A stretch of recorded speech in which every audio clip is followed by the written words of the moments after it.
Moka is around 5 years old, pitty mix, who her owners contacted me because they didn't feel comfortable taking her on walks, and you can see why.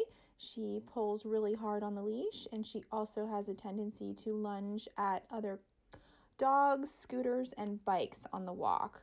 And so not very fun to walk like that. So the owners were walking her on a flat buckle collar, which doesn't really allow for much communication to her on the walk. So we swapped it out. We put the leash on a 3.0 millimeter Herm Sprenger Prong collar. We did a prong collar dance, which introduces the concept of pressure on, pressure off. Move away from me, feel pressure. Come back to me, pressure goes off, and you receive praise. It's really important that you do this step the first time you put a prong collar on a dog because you want them to understand what the pressure means and how to turn it off. And then we get right into our walk. We do some simple walking up and down the street. We'll do pace changes. You'll see me do some 180s somewhere thrown in here. We'll do some stop and sit. And her owner commented that this is the calmest that she's ever seen her on a walk. It's not on camera, but there were some kids riding bikes past us, and there was no reaction from Moka at all. And she used to lunge and bark at bikes on the walk.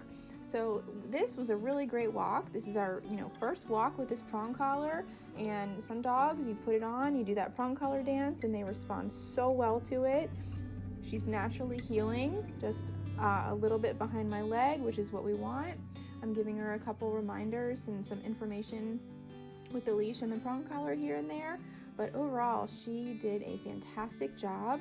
Her owners are going to be able to take her on more walks using this awesome tool instead of being dragged around everywhere.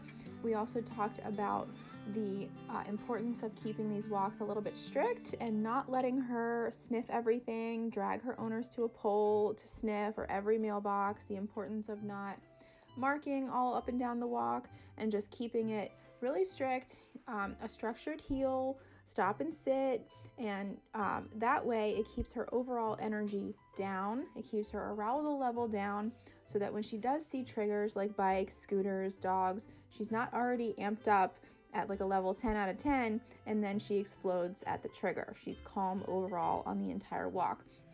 Great job, Moka. I'm really excited to see all the walks that her owner's going to take her on now that she's totally manageable.